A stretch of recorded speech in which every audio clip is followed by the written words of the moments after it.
Bismillahirrahmanirrahim. Assalamu alaikum students. I hope you're all fine.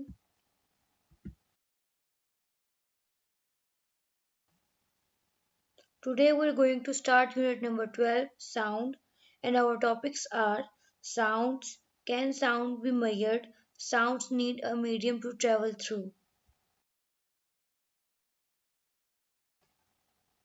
Introduction. Sounds can be loud or quiet. Sound का मतलब कोई भी आवाज़ जो आप अपने इर्द गिर्द सुनते हैं। ये साउंड किसी भी टाइप की हो सकती हैं, बहुत ऊंची भी हो सकती हैं और आहिस्ता भी हो सकती हैं। Sound is a form of energy produced by vibrations and travel in waves. Sound भी एक एनर्जी की फॉर्म है और ये वाइब्रेशन की फॉर्म में ट्रेवल करती है और वेव्स के फॉर्म में आगे जाती है। When a stone falls into a still body of water, the ripples on surface expand outward in circles. आपने देखा होगा कि जब आप एक पानी की सरफेस के ऊपर किसी स्टोन को फेंकते हैं तो उसमें राउंड सर्कल्स जिनको हम रिपल्स कहते हैं वो प्रोड्यूस होते हैं और वो रिपल्स बाहर सेंटर से बाहर की डायरेक्शन में मूव करते हैं. Sound waves also travel outwards in circles but we cannot see them. जो साउंड वेव्स होती हैं वो भी सर्कल के फॉर्म में आउटवर्ड मूव करती हैं लेकिन हम उनको देख नहीं सकते. Irregular repetitive sound waves create noise while regular repetitive waves produce musical notes. जो कि irregular sound waves होती हैं वो कोई भी नॉइज जिसे कि हम शोर कहते हैं और उस शोर की हमें बिल्कुल भी समझ नहीं आती है, वो सिर्फ एक साउंड होती है. लेकिन जो रिपीटेटिव साउंड वेव्स होती हैं जो कि रेगुलर फॉर्म में प्रोड्यूस होती हैं वो कोई भी म्यूजिकल नोट्स होते हैं. फॉर एग्जांपल कोई इंस्ट्रूमेंट अगर आप बजा रहे हैं तो जो रेगुलर वेव्स प्रोड्यूस हो रही हैं उससे आपको वो म्यूजिक सुनाई दे रहा है, या जो आप बात कर रहे हैं किसी से वो भी आप एक रेगुलर वेव्स प्रोड्यूस कर रहे हैं.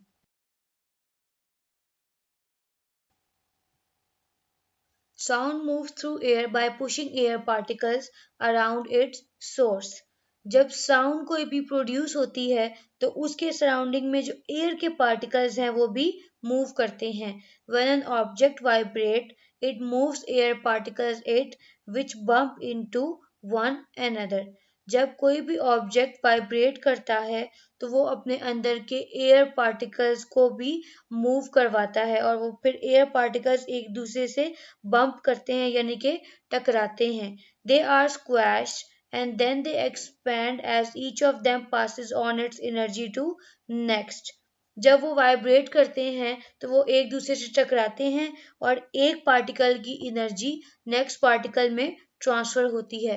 Vibration passing from particle to particle are called sound waves. जो वाइब्रेशन पास हो रही हैं पार्टिकल से पार्टिकल में उसको हम साउंड वेव्स कहते हैं. If your ear is within range of vibrations, you can hear the sound produced. अगर आपके जो ईयर्स हैं वो उस रेंज में है जहाँ पे वो वाइब्रेशन प्रोड्यूस हो रही हैं और जहाँ तक वो ट्रेवल हो रही हैं तो वहाँ पे आप उसकी साउंड सुन सकेंगे.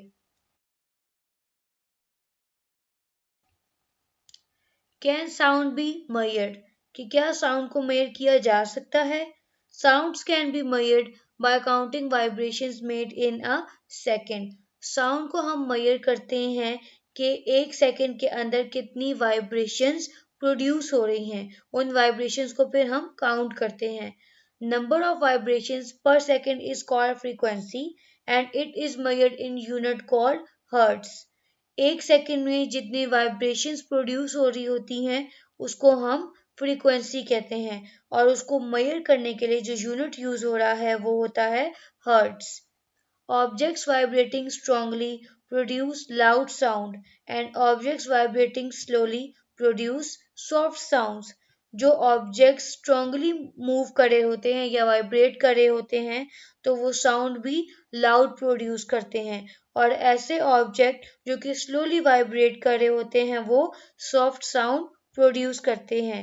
If string of a guitar is plucked it begins to vibrate, which disturb air around it and sound waves are produced. अगर किसी गिटार के स्ट्रिंग को या जो उसकी वायर लगी होती है उसको आप प्लग करते हैं तो वो वाइब्रेट करती है, और वाइब्रेट करने की वजह से जो एयर पार्टिकल्स हैं उनमें भी वाइब्रेशन प्रोड्यूस होती हैं और उसके ज़रिए वो साउंड वेव्स आपके ईयर्स तक पहुंचती हैं। If string is plucked with a force, a loud note is produced. But if string is plucked gently, a soft sound is produced. अगर उस स्ट्रिंग को आप बहुत जोर से खींचेंगे तो जो साउंड प्रोड्यूस होगी वो बहुत लाउड होगी, लेकिन अगर उस स्ट्रिंग को आप बहुत आहिस्ता खींचेंगे तो उससे जो साउंड प्रोड्यूस होगी वो सॉफ्ट होगी।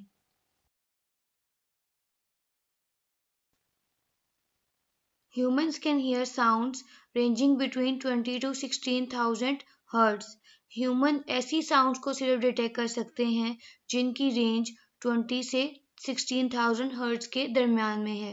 Different animals have different hearing ranges. Different animals की डिफरेंट हियरिंग रेंजेस यानी कि अमाउंट होती है डिफरेंट हर्ट्ज की जिसको वो डिटेक्ट कर सकते हैं। ये जो आपको टेबल दिया गया है इसमें भी आपको डिफरेंट एनिमल के नाम दिए गए हैं और उसमें बताया गया है कि वो कितनी फ्रीक्वेंसी या कितने हर्ट्ज की साउंड को डिटेक्ट कर सकते हैं। ग्रास ऊपर 12,000 हर्ट्ज की साउंड को डिटेक्ट कर सकता है। डॉग 32,000 हर्ट्ज की साउंड को डिटेक्ट कर सकता है। बैट 100,000 हर्ट्ज की साउंड को डिटेक्ट कर सकता है। माउस जो है वो 102,000 हर्ट्ज की साउंड को डिटेक्ट कर सकता है और डॉल्फिन 120,000 हर्ट्ज की साउंड को डिटेक्ट कर सकती है।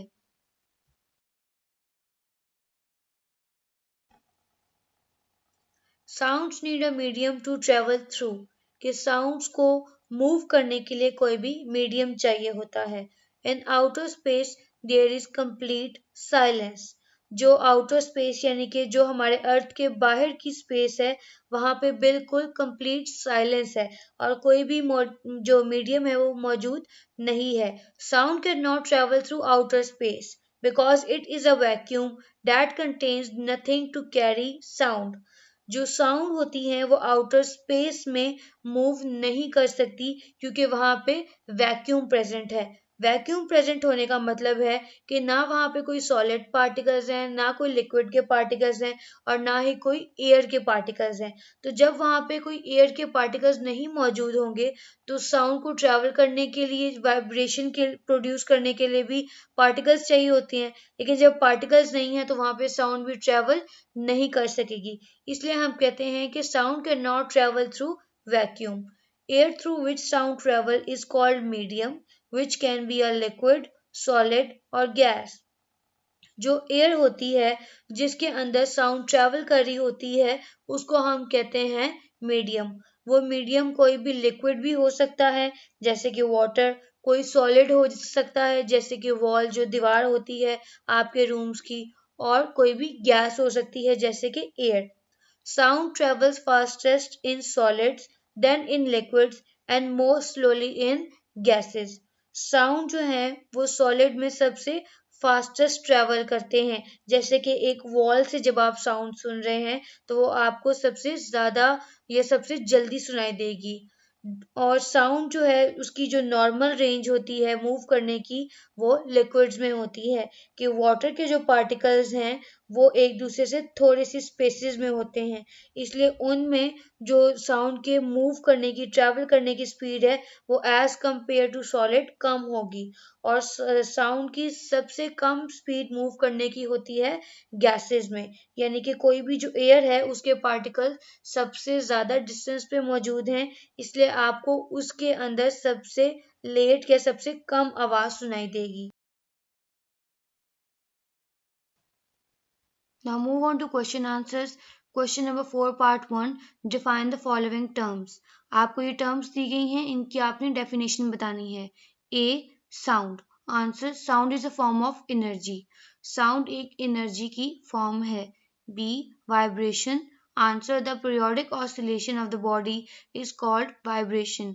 कि किसी भी body की या किसी भी चीज की जो पीरियोडिक यानी कि एक रेगुलर मूवमेंट होती हैं, ऑसिलेशंस होती हैं, उनको हम वाइब्रेशन कहते हैं। C. Frequency. Answer. The number of vibrations per second is called frequency. एक सेकेंड में जितनी नंबर ऑफ वाइब्रेशंस प्रोड्यूस हो रही होती हैं उसको हम फ्रीक्वेंसी कहते हैं। D echo answer, a sound made in a large empty room produces an echo.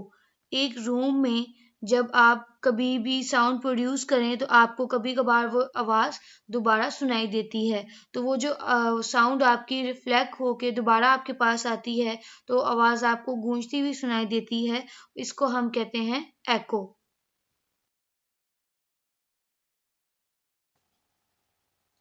Question number 4, part 2. Explain in your own words how sounds are made and how they travel through air. कि आपने ये बताना है कि sounds कैसे produce हो रही हैं और वो एयर में कैसे मूव कर रही हैं। Answer, sounds are made by vibration and travel in waves. Sound vibration से प्रोड्यूस होती हैं और वेव्स की फॉर्म में मूव करती हैं। Sounds move through the air by pushing the air particles around its source.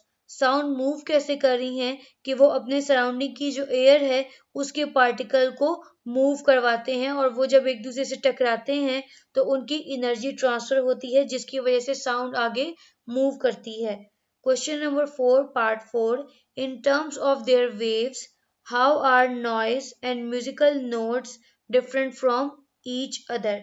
आपने नॉइज और म्यूजिकल नोट्स का डिफरेंस बताना है उनके वेव्स के मुताबिक। Answer, noise is regular repetitive sound waves. Noise कोई भी इरेगुलर और रिपीटेटिव साउंड वेव होती है, यानी कि जो कोई भी रेगुलर पैटर्न या किसी एक तरीके में प्रोड्यूस नहीं हो रही होती, वो नॉइज होती है। Musical notes are regular repetitive sounds, लेकिन जो म्यूजिकल नोट्स होते हैं वो रेगुलर रिपीटेटिव साउंड्स होती हैं जो कि एक तरीके में या एक ही फॉर्म में प्रोड्यूस होती हैं। सो स्टूडेंट्स, आई होप आपको आज का लेक्चर समझ आ गया होगा। तो ये जो हमने क्वेश्चंस किए हैं ये आपने वर्कबुक पे नोट करने हैं और इनकी पिक्चर व्हाट्सएप ग्रुप में ज़रूर सेंड करनी है।